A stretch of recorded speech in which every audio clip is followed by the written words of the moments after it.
DOFI Tripura রাজ্য কমিটির পক্ষ থেকে আমাদের সংগঠনের নেতৃত্ব আমাদের ডিএফএর রাজ্য কমিটির সভাপতি পলাশ ভৌমিক, রাজ্য সম্পাদক মন্ডলীর সদস্যদ্বয় গৌতম ঘোষ এবং শান্তনু দেব আছে। আমাদের আজকের মূলত সাংবাদিক সম্মেলন এবং এই প্রচারপত্র প্রকাশে মুখ্য নতুন প্রজন্মের দুজন অতিথি যাদের হাত ধরে আমাদের এই প্রচারপত্র যা আমরা প্রকাশ করছি রাজ্যের মানুষের 40 লক্ষ মানুষের উদ্দেশ্যে, যে দুজনের হাতে এই প্রচারপত্র প্রকাশিত হচ্ছে তাদের মধ্যে একজন হচ্ছেন পল্লবী শীল। পল্লবী শীল হচ্ছে, আপনারা সবাই তাকে চিনেন, এই সময় অত্যন্ত প্রতিবাদী একটা মুখ নতুন প্রজন্মের, যার বাবাকে আজ থেকে বছর দুয়েক আগে প্রকাশ্য দিবালুকে কুপিয়ে হত্যা করা হয়েছিল তাদের চোখের সামনে। সেই শহীদ এবং ত্রিস্তর পঞ্চায়েত নির্বাচনে বামপন্থীর প্রার্থী ছিলেন এবং এটাই তার অপরাধ।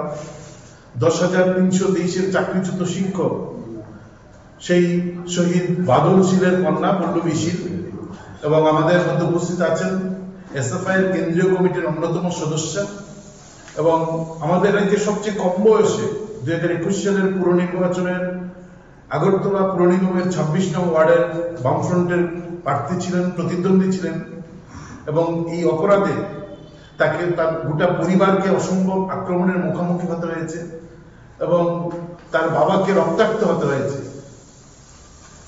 সেই পরিবারের অত্যন্ত অর্থনৈতিকভাবে পিছিয়ে পড়া, অত্যন্ত গরিব পরিবার থেকে উঠে আসা উচ্চশিক্ষিতা এবং এসএফআই এর সর্বভারতীয় কমিটির সদস্য পূজা ঋষি দাস, আমরা এইরকম দুজন নতুন প্রজন্মের দুটা মুখ আমরা মনে করি গোটা রাজ্যের প্রশ্নে তারা মানুষের কাছে একটা বার্তা হতে পারে, এবং এই ভাবনায় আমরা ঠিক করেছি তাদের হাত ধরে আমরা আমাদের একটা প্রচারপত্র পুস্তিকা আমরা প্রকাশ করতে চাই। এই গোটা প্রচারপত্রটা আমরা করেছি যে একটা জুমলা চূড়ান্ত মিথ্যার জাল বুনে একটা রঙিন স্বপ্ন দেখিয়ে 2018 সালে বিজেপি আমাদের রাজ্যে ক্ষমতা এসেছিলেন 25 বছর বামফ্রন্ট সরকারকে হটিয়ে, এবং এই যে 8 বছর আমরা চিহ্নিত করেছি ডিওএফআই ত্রিপুরা রাজ্য কমিটি, যে 8 বছর হচ্ছে প্রতারণা আর ষড়যন্ত্রের এই 8টা বছর, এবং এই 8 বছরে ক্ষত বিক্ষত আমাদের রাজ্যের যৌবন, আমাদের রাজ্যের জনতা। ফলে এই 8 বছর যেহেতু আমাদের রাজ্যের যৌবন জনতা ক্ষত বিক্ষত প্রতারণা আর ষড়যন্ত্রের 8 বছরে, স্বাভাবিকভাবে 8 সাল ত্রিপুরার এই বেহাল, এই যে বেহাল ত্রিপুরা গোটা ছবিটা এই 2 পৃষ্ঠায় উল্লেখ করা সম্ভব নয়, কারণ প্রতিদিন ত্রিপুরায় যে যা ঘটছে গত 8 বছর ধরে তা পৃষ্ঠার পর পৃষ্ঠা লিখে শেষ করা যাবে না। মূলত কয়েকটা বিষয় আমরা সামনে রেখে আমরা এই প্রচারপত্রটা প্রকাশ করছি। আমরা এর মধ্য দিয়ে রাজ্যের মুখ্য যে বিষয়গুলো আছে সেই বিষয়গুলো আমরা লিখিতভাবে এখানে উত্থাপন করছি। আমাদের রাজ্য সভাপতি আছেন, কি বলবেন যে আমরা 8 বছরে আমরা কি পেলাম, তার থেকে বড় বিষয় আজকের দিনে দেখিয়ে যে আমরা ডিওএফ মিলে আমাদের গোটা রাজ্যের এখন নতুন স্লোগান নিয়ে আমাদের মাঠে নামতে হচ্ছে যে প্রজন্ম বাঁচাও, যার লিঙ্ক ধরে আমরা কি করেছি নতুন প্রজন্মের দুটা মুখ যাদের হাত ধরে আমরা প্রচারপত্র প্রকাশ করতে চাই, যে শুধুমাত্র কাজ নেই, শিক্ষার বেহাল অবস্থা, স্বাস্থ্যের বেহাল অবস্থা থেকে সবচেয়ে বড় বিষয় হচ্ছে আজকের বিজেপির নেতৃত্বে আমাদের প্রজন্ম শেষ করে দেওয়ার জন্য গভীর ষড়যন্ত্র, গভীর চক্রান্ত করেছেন, গোটা প্রজন্মকে শেষ করে দিতে চাইছেন।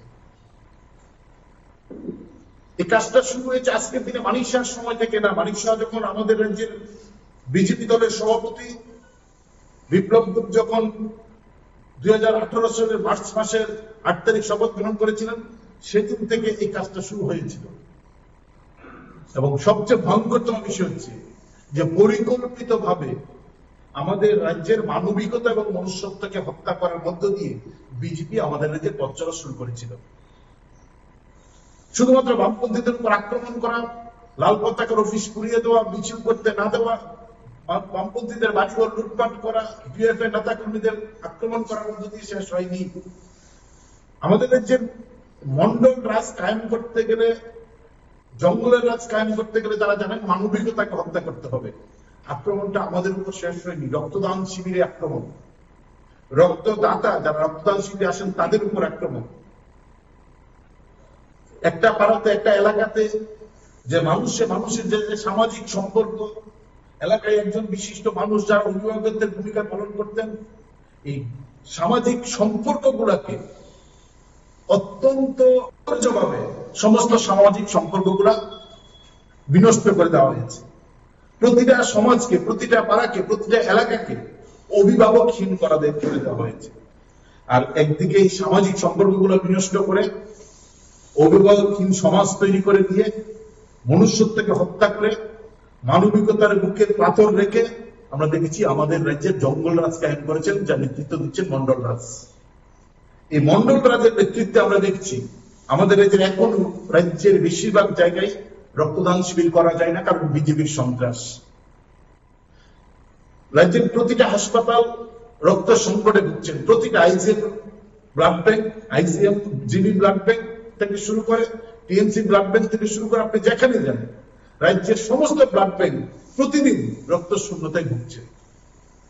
আর আমাদেরকে রক্তদান শিবির যদি করি, আমাদের রক্তদান শিবির আক্রান্ত হচ্ছে, খুদ রামনগরে রক্তদান শিবির আক্রান্ত হয়েছে, বেলুনিয়ায় যেখান থেকে কর্মী এসেছেন তাদের বাড়ির সামনে রক্তদান শিবির আমরা করতে গিয়েছিলাম, গোটা বাড়ি উঠিয়ে দিয়েছেন। আমাদের অসংখ্য রক্তদাতা, তার ছবি এখানে আছেন, বেলুনিয়া তার বাড়ি, ডিএফএফ নেতা, তার পিঠে 50টার উপর শিলাই লেগেছে, তাকে এইভাবে মারা হয়েছে রক্তদান করার অপরাধে। এখন আমরা দেখছি রক্ত সংকট তৈরি করে দিয়ে আগরতলার জিবি হসপিটালে রক্তের দালাল চক্র তৈরি করা হয়েছে। গত কয়েকদিন আগে একজন গ্রেপ্তার হয়েছে। এই বিষয়গুলো আমাদের রাজ্যে সংঘটিত হচ্ছে। আমরা দেখছি কর্মসংস্থানের প্রতিশ্রুতি দিয়েছেন, 52,000 শূন্য পদ, 11,000 উপর বিদ্যালয়ের শিক্ষক শূন্য পদ নিয়োগ করছেন না, 2,000 উপর স্কুলের মধ্যে প্রধান শিক্ষক, সহকারী প্রধান শিক্ষক নেই, 1,000-এর উপর অধ্যাপক শূন্য পদ পড়ে আছে, 1300-র উপর ডাক্তার চিকিৎসক শূন্য পদ, 1600-র উপর ইঞ্জিনিয়ার শূন্য পদ। উচ্চ শিক্ষা শিক্ষিত ছেলেমেয়েরা অন্য হয়ে ঘুরছে। গত 7 বছরে মাত্র 4 বার, 2019 সাল থেকে 2025, এই 7 বছরে মাত্র 4 বার ট্যাট পরীক্ষা হয়েছে। এবং যেদিন থেকে ট্যাটের নিয়ম তৈরি হয়, এই বোর্ড তৈরি হয়, সেদিন থেকে বলা হয়েছিল যে প্রতি বছর ন্যূনতম 1 বার ট্যাট পরীক্ষা নিতে হবে। আর 7 বছরে আমরা দেখলাম মাত্র 4 বার ট্যাট পরীক্ষা নেওয়া হয়েছে। এইরকম করে আমরা দেখছি আমাদের রাজ্যে এক ভয়ঙ্কর পরিস্থিতি তৈরি করে দিচ্ছেন, বেকারদের কাজ দিচ্ছেন না, যুবকদের অন্ধকার ভবিষ্যৎ তৈরি করতে সরকারি দপ্তরে আউটসোর্সিং এর মাধ্যমে নিয়োগ করছেন। একই সঙ্গে আমাদের রাজ্যের প্রজন্মকে ধ্বংস করে দেওয়ার জন্য রেলে ওয়াগন ভর্তির নেশা আমাদের রাজ্যে আসছে। তাদের কোন দ্বন্দ্বের ফলে মাঝে 2বার আমরা দেখলাম রেলের ওয়াগন ভর্তির নেশা আটক হয়েছে, কিন্তু তারপর খবর হচ্ছেন যার নেশা এসছে রেলে সেই সময় তারও সব পুলিশ উদ্ধার করে নিয়ে করে ইচ্ছাকৃত ভাবে 3 দিন পর্ব শহরের মধ্যে সেই নেশা গাড়ি কি গাড়ি তারা পাচার করছে। তার মানে হচ্ছেন প্রতিদিন আমাদের রাজ্যের নেশা আসছেন, শুধুমাত্র গাড়ি করে না, প্রাইভেট গাড়ি করে না, সরকারি রেলে করে আমাদের রাজ্যে নেশা আসছেন। পরিকল্পিত ভাবে এই জায়গায় নিয়ে দেওয়া হচ্ছে। আর নেশার গাড়ি ছিনতাইয়ের নতুন সাম্রাজ্য বিস্তার হয়েছে বিশাল করে। প্রতিদিন নেশার গাড়ি ছিনতাইয়ের সিনেমার শুটিং হচ্ছে চৈলাম বস্কনগর রুটে বাইপাসের মধ্যে। সব মুখ্যমন্ত্রীর দায়িত্বকে, শিক্ষক 11,000 নেই আমাদের রাজ্যে শূন্য পদ, শিক্ষামন্ত্রী প্রফেসর ডক্টর মানিক শাহ, 1300-র উপর চিকিৎসক শূন্য পদ, স্বাস্থ্যমন্ত্রীকে চিকিৎসক ডক্টর মানিক শাহ। আমাদের উপর হাসপাতালে নার্স নেই, হাজার হাজার নার্সের শূন্য পদ, স্বাস্থ্যমন্ত্রীকে মুখ্যমন্ত্রী প্রফেসর ডক্টর মানিক শাহ। আমাদের রাজ্যের নেশা প্রতিদিন ঢুকছে, নেশাকারী ছিনতে লুটেরা সিনেমার শুটিং হচ্ছে, স্বরাষ্ট্রমন্ত্রীকে আমাদের রাজ্যের মুখ্যমন্ত্রী প্রফেসর ডক্টর মানিক শাহ। গত 8 বছরে শুধুমাত্র আমরা এখানে তথ্যভিত্তিক হয়ে গেছি যে শান্তির বাজারে আইন শৃঙ্খলা কোন জায়গায় গিয়ে দাঁড়িয়েছে। শান্তির বাজারে প্রাক্তন মুখ্যমন্ত্রী মানিক সরকারের নেতৃত্বে বাদল চৌধুরী, সুদক দাস তাপস দত্তরে গিয়েছেন, প্রকাশ্যে দিনের বেলা আক্রমণ হয়েছে, গ্রেপ্তার নেই।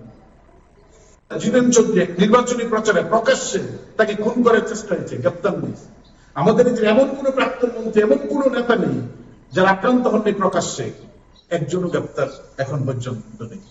গত 8 বছরের যে সুশাসনের কথা বলছিলেন, আমরা জিজ্ঞেস করতে চাই, আগরতলা রাজধানীর বুকে ডেলি দেশের কথার অফিস, সিপিআইএম এর রাজ্য দপ্তর, সিপিআই এর রাজ্য দপ্তর, সংবাদ মাধ্যম BB24 এর অফিস, প্রতিবাদী কলমের অফিস, সরাসরি দিনের বেলা বিজেপি দল জাতীয় পতাকা নিয়ে মিছিল করে আক্রমণ করে আগুন লাগিয়ে দেওয়া হয়।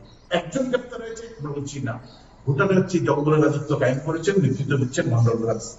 এই প্রেক্ষাপটে দাঁড়িয়ে আমরা দেখছি আমাদের পুলিশ প্রশাসন, সরকার, শাসক সবাই সমাজদ্রোহীদের পাশে দাঁড়াচ্ছেন, সবাই সমাজদ্রোহীদের অবয়বানি দিচ্ছেন। আগরতলা শহরের বুকে পুলিশ ট্রাফিককে অপহরণ করার কথা বলা ছেলেকে 8 ঘন্টার মধ্যে জামিন হয়ে যাচ্ছে থানার মধ্যেই। ফলে এই একদিকে জঙ্গলের রাজত্ব যা মন্ডল রাজত্ব কায়েম হয়েছে, তার বিরুদ্ধে আমরা মানুষের কাছে আমরা জানতে চাই। আমরা দেখছি এই সময় যে আমাদের রাজ্যে প্রতিদিন যান দুর্ঘটনা হচ্ছে, নেশার গায়ে নেশাগ্রস্ত হয়ে যান দুর্ঘটনার সংখ্যা বেশি। কিন্তু আমরা দেখছি কি পুলিশ ট্রাফিক, আগরতলা শহরে প্রতিদিন জ্যাম, কোনো ট্রাফিক নেই, কিন্তু শহরতলিতে সুইপ মেশিন হাতে 1 কিলোমিটার পর পর ট্রাফিক দেখা যায়। এবং ট্রাফিক কি? ট্রাফিক মানে সুইপ মেশিন হাতে ধরা। ট্রাফিকের হাতে কি থাকতো? স্টপ। আর এখন ট্রাফিকের হাতে থাকে সুইপ মেশিন। দায়িত্ব কি? টাকা তুলো, টাকা তোলার জন্য সেখানে দাঁড় করে দিচ্ছেন। আর দুর্নীতি গোটা রাজ্যের ভয়ঙ্কর অবস্থায় দাঁড়িয়েছে। রাজ্য সরকার আর এডিসির মধ্যে দুর্নীতির প্রতিযোগিতা চলছে, কারা কত দুর্নীতি করতে পারেন। রাজ্যের একজন মন্ত্রী সোর্স মানি ঘুষ নেওয়ার কথা প্রকাশ্যে স্বীকার করেছেন। আজকের দিন পর্যন্ত এই সোর্স মন্ত্রীকে মন্ত্রিসভা থেকে সরানো হলো না। তার মানে মন্ত্রী কি বলেছেন? যে আমাদের বিজেপি দলের শাসকের সমস্ত নির্বাচিত প্রতিনিধিরাই কন্ট্রাক্টর থেকে লাখ 5 লাখ টাকা নিয়ে থাকেন। তার মানে এই সোর্স মন্ত্রীর কথাই সমস্ত নির্বাচিত প্রতিনিধির মানেই হচ্ছেন তার মধ্যে মুখ্যমন্ত্রীও পড়েন। আমরা দয়া করে জিজ্ঞেস করতে চাই, মাননীয় মুখ্যমন্ত্রী মহোদয়, আপনিও জনপ্রতিনিধি, আপনিও বিজেপির, আপনিও সেখানে নির্বাচিত হয়েছেন, আপনার মন্ত্রিসভার সদস্য স্পষ্ট করে বলেছেন যে আপনাদের দলে নির্বাচিত সবাই এইখান থেকে, এই সোর্স থেকে টাকা নিয়ে থাকেন। যদি তা সত্যি হয় তাহলে আপনি প্রমাণ করতে পারতেন, মানে আপনি এখন তাকে রেখে বলছেন যে এটাই সত্যি, সোর্স মন্ত্রী যা বলেছেন। যদি তা সত্য না হতো তাহলে আমরা বিশ্বাস করতাম যে আপনি তাকে সরিয়ে দিয়েছেন। এই যে দুর্নীতি, এই দুর্নীতি হচ্ছে রন্ধ্রে রন্ধ্রে, এবং এটা একটা প্রাতিষ্ঠানিক রূপ আমাদের রাজ্যে পেয়ে গেছে। এই এক ভয়ঙ্কর গোটা রাজ্যের অবস্থা। আমরা এই প্রচারপত্রের মধ্য দিয়ে গোটা রাজ্যের মানুষের সামনে, আমাদের সামনে কি রঙিন স্বপ্নের জাল বিছানো হয়েছিল, আর জালের মধ্যে ফাঁসি দেওয়া হচ্ছে গত 8 বছরে আমরা কোন জায়গায় এসে দাঁড়িয়েছি তার তথ্যচিত্র সংক্ষিপ্ত আকারে এই প্রচারপত্রে আমরা তুলে ধরেছি।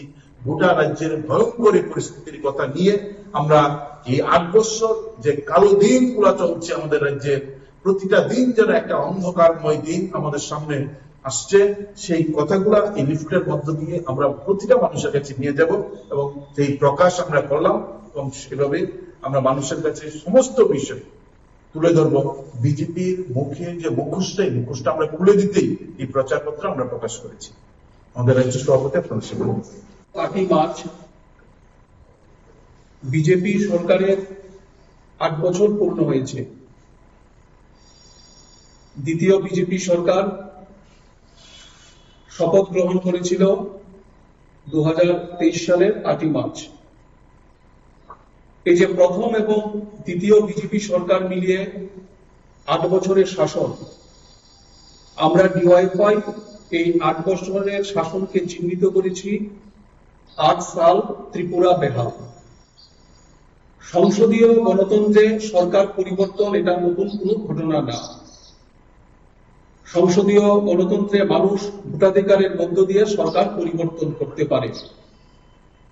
কিন্তু আমরা দেখলাম যে 2018 সালের 3রা মার্চ বামফ্রন্ট সরকারের পরিবর্তনের পর সেদিন দুপুর থেকেই সারা ত্রিপুরা রাজ্যের মধ্যে একটা অন্ধকারের রাজত্ব, একটা জঙ্গল রাজ কায়েম হয়েছিল। এবং বিগত 8 বছর ধরে আমাদের ত্রিপুরা রাজ্যে দুষ্কৃতিকারী রাজ, একটা লুটপেন্ট রাজ ত্রিপুরার বুকে কায়েম হয়েছে।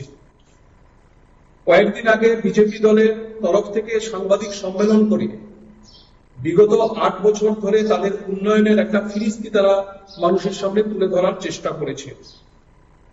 আমরা পরিষ্কারভাবে বলতে চাই যে বিগত 8 বছর ধরে ত্রিপুরা রাজ্যের মানুষ তারা এই সরকারের কাছ থেকে শুধুমাত্র খুন, সন্ত্রাস, নারীদের উপর আক্রমণ এগুলোই তারা পাননি। বিগত 8 বছর ধরে ত্রিপুরার মানুষ, বিশেষ করে ছাত্র যুবরা, শিক্ষা থেকে স্বাস্থ্য, স্বাস্থ্য থেকে কর্মসংস্থান, প্রতিটা ক্ষেত্রে এই সরকার দ্বারা প্রতারিত হয়েছে, বঞ্চিত হয়েছে। তারা যে নির্বাচনী প্রতিশ্রুতি রেখে 2018 সালে ক্ষমতা এসেছিল, এই প্রতিশ্রুতিগুলি পূরণে তারা সম্পূর্ণভাবে ব্যর্থ হয়েছে। আজকে যে দুজন নতুন প্রজন্মের প্রতিনিধির উপস্থিতিতে আমরা এই প্রচারপত্র প্রকাশ করেছি, এরা হচ্ছে জ্বলন্ত উদাহরণ যে গত 8 বছর ধরে আমাদের ত্রিপুরা রাজ্যে কি ধরনের জঙ্গল রাজ এই বিজেপির শাসনে কায়েম হয়েছে। একজন হচ্ছে বিলোনিয়া মহকুমার পল্লবী শীল। কি তার অপরাধ? অপরাধ হচ্ছে তার পিতা চাকরিচ্যুত শিক্ষক গত পঞ্চায়েত নির্বাচনে জেলা পরিষদে দক্ষিণ ত্রিপুরার একটি আসন থেকে নির্বাচনে প্রতিদ্বন্দ্বিতা করবার জন্য মনোনয়নপত্র দাখিল করেছিল। গণতন্ত্রের শ্রেষ্ঠ উৎসবে কেন উনি নির্বাচনে অংশগ্রহণ করবেন? শুধু এই অপরাধে পল্লবী শীলের বাবাকে বিজেপি আশ্রিত দুষ্কৃতকারীরা কুপিয়ে কুপিয়ে প্রকাশ্য দিবালোকে তাকে খুন করে দেয়। এই হচ্ছে আমাদের ত্রিপুরা রাজ্যে বিজেপি শাসনে মডেল ত্রিপুরার নমুনা। আরেকজন হচ্ছেন পূজা ঋষি দাস, এসএফআই এর কেন্দ্রীয় কমিটির সদস্য। গত আগরতলা পুর নিগমের যে নির্বাচন, এই নির্বাচনে বামফ্রন্টের প্রার্থী হিসাবে নির্বাচনে অংশগ্রহণ করেছিল। শুধু এই অপরাধে তাকে চরমভাবে হেনস্থা হতে হয়েছে, বাড়িঘরে আক্রমণের মতো ঘটনা পর্যন্ত ঘটানো হয়েছে এবং একটা অসহ্য মানসিক যন্ত্রণার মধ্য দিয়ে তাকে প্রতিটা দিন, প্রতিটা মুহূর্ত অতিক্রম করতে হয়েছে। আমরা তাদের দুজনকে দিয়ে আজকে এই 8 সাল ত্রিপুরা বেহাল এই শিরোনামে আমাদের যে প্রচারপত্র, এটা তাদেরকে দিয়েই আমরা প্রকাশ করেছি। ফলে আমরা মনে করি এই যে একটা অন্ধকারের রাজত্ব ত্রিপুরার বুকে কায়েম করা হয়েছে, সব দিক দিয়ে আজকে ত্রিপুরা রাজ্যের মানুষ এই বিজেপির অপশাসন থেকে তারা মুক্ত হতে চাইছে। বামফ্রন্ট সরকার থাকার সময় মানুষের গণতান্ত্রিক অধিকার সুরক্ষিত ছিল। বামফ্রন্ট সরকার থাকার সময় শিক্ষায় আমরা ভারতবর্ষের মধ্যে প্রথম দিকে থাকা 1-2টি রাজ্যের মধ্যে আমাদেরকে বিবেচনা করা হতো। বামফ্রন্ট সরকার থাকার সময় প্রত্যেকটা শূন্য পদে লোক নিয়োগ করার জন্য সরকার সিদ্ধান্ত গ্রহণ করতেন এবং প্রতিদিন গড়ে 11 জন বেকার ছেলে মেয়ের কর্মসংস্থানের ব্যবস্থা হতো। বামফ্রন্ট সরকার থাকার সময় আমরা দেখতাম যে প্রত্যন্ত এলাকার স্কুলগুলোতে শিক্ষকের কোনো ঘাটতি থাকতো না। প্রত্যন্ত এলাকায় পানীয় জলের ব্যবস্থা, প্রত্যন্ত এলাকায় স্বাস্থ্য পরিষেবা সুযোগ পৌঁছে দেওয়া, এই ধরনের একটা পরিবেশ তখন তৈরি হয়েছিল। আজকে বিজেপির 8 বছরের শাসনে সব দিক দিয়ে ত্রিপুরা আজকে পেছনের সারিতে গণ্য হচ্ছে। মানব পাচারে আমরা ভারতবর্ষের মধ্যে স্থান করে নিয়েছি। এনআইএ বাইরে থেকে এসে এখান থেকে যারা মানব পাচারকারী, এই অনৈতিক কাজের সাথে যারা যুক্ত, তাদেরকে গ্রেপ্তার করে নিয়ে যাচ্ছে। এইচআইভি সংক্রমণে আমাদের রাজ্য ত্রিপুরা এই বিজেপি শাসনের উপহার। এইচআইভি আক্রমণে আমরা উত্তর পূর্বাঞ্চলের মধ্যে অন্যতম রাজ্য, এবং আমাদের রাজ্যের মুখ্যমন্ত্রী বলেন যে আমরা আতঙ্কগ্রস্ত, কিভাবে এত এইচআইভি সংক্রমণের ঘটনা আমাদের ত্রিপুরা রাজ্যের মধ্যে বৃদ্ধি পাচ্ছে। সংবিধানের নামে শপথ গ্রহণ করে একজন মন্ত্রী প্রকাশ্যে মিডিয়ার সামনে বলে দেন যে হ্যাঁ আমরা সোর্স মানি নিয়ে থাকি, অথচ এই সরকার 2018 সালে ক্ষমতায় আসার পর তারা ঘোষণা করেছিলেন আমরা দুর্নীতির বিরুদ্ধে 0 টলারেন্স নীতি গ্রহণ করব। আমাদের রাজ্য ত্রিপুরা হাজার হাজার শূন্যপদ সরকারের দপ্তরগুলোতে নিয়োগ প্রক্রিয়া সম্পূর্ণভাবে বন্ধ, এবং সামান্য নিয়োগ প্রক্রিয়া যেগুলি দেওয়া হয় এটাও প্রচারের আলোতে নিয়ে যাওয়ার জন্য আমরা দেখলাম যে মুখ্যমন্ত্রী থেকে শুরু করে মন্ত্রিসভার সদস্যরা তারা অনুষ্ঠান করে এই নিয়োগপত্র তাদের হাতে তুলে দিচ্ছে। অর্থাৎ দাতা এবং গ্রহীতার মতো যে সম্পর্ক, এই সম্পর্কে পরিণত করা হচ্ছে আমাদের রাজ্যের যারা বেকার ছেলে মেয়েরা আছেন তাদেরকে। মুখ্যমন্ত্রীর বাড়ির সামনে প্রতিদিন বিভিন্ন দপ্তরে যারা ইন্টারভিউ দিয়েছেন তারা মুখ্যমন্ত্রীর সাথে সাক্ষাৎ করবার জন্য মন্ত্রিসভার অন্যান্য সদস্য হচ্ছে। আমাদের বিধানসভার একজন সদস্য প্রকাশ্যে সাংবাদিকদের হুমকি দিচ্ছে। এই হচ্ছে আজকে আমাদের ত্রিপুরা রাজ্যের প্রকৃত অবস্থা, প্রকৃত চেহারা। ফলে আমরা ডিওয়াইএফআই মানুষের কাছে লিখিতভাবে এই কথাগুলো আমরা মানুষের কাছে নিয়ে যাওয়ার জন্য এই প্রচারপত্র আমরা প্রকাশ করেছি। এবং সবচেয়ে যেটা আমাদের কাছে দুঃখের বিষয় যে এই 8 বছর বিজেপির শাসনে আমরা বামপন্থী আন্দোলনের সামনের সারির নেতা কর্মী সমর্থক সব মিলিয়ে আমরা 26 জনকে আমরা হারিয়েছি, যারা বিজেপির অপশাসনে শহীদের মৃত্যুবরণ করেছে। ফলে এই অন্ধকারের রাজত্ব থেকে আমাদের বেরিয়ে আসতে হবে। আমরা মনে করি যে অন্ধকার কখনো স্থায়ী ঘটনা হতে পারে না। এই অন্ধকার থেকে আলোর সন্ধানে ছুটে আসবার জন্য মানুষকে ঐক্যবদ্ধ করে আগামী দিনে বিজেপির অপশাসনের বিরুদ্ধে মানুষকে সচেতন করে আমরা রাজ্যের বুকে তীব্র আন্দোলন আমরা তৈরি করব। এতে নতুন প্রজন্মের, এই পল্লবী পূজার মতো নতুন প্রজন্মের আমাদের সহযোদ্ধারা যেমন আমাদের পাশে থাকবেন, ঠিক তেমনি যারা 80 ঊর্ধ্ব 90 ঊর্ধ্ব বিভিন্ন ভাবে আমাদেরকে সাহায্য সহযোগিতা পরামর্শ দেন, তারাও আমাদের পাশে থাকবেন। সব মিলে আমরা রাজ্যকে রক্ষা করব। তার জন্য আমাদের স্লোগান হচ্ছে প্রজন্ম বাঁচাও। এই লড়াইকে আগামী দিনে রাজ্যের মাটিতে আরো বেশি আমরা শক্তিশালী করব। ভালো রাখার জন্য বিজেপি সরকারকে ত্রিপুরা থেকে হাঁটাতেই হবে, কারণ না হলে অনেক সন্তানরা তাদের পিতা মাতাকে হারাবে, অনেক শিক্ষা ব্যবস্থার উন্নতি হবে না, অনেক বিদ্যালয় বন্ধ হবে। এই জন্য অতি সত্বর বিজেপি সরকারকে ত্রিপুরা থেকে হাঁটাতে হবে, না হলে এই রাজ্যের উন্নয়ন কোনো সময় সম্ভব নয়। বিজেপি সরকারকে দেশ থেকে হাঁটাতে হবে। আমাদের শিক্ষার্থীর জন্য ছাত্রছাত্রীদের স্বার্থ, না হলে আমাদের ছাত্রছাত্রীদের কোনো অবস্থা হয়ে যাবে যার বিনিময়ে আমাদের দেশ বেহাল অবস্থা। তার জন্য বিজেপিকে হাঁটাতে হবে দেশ থেকে।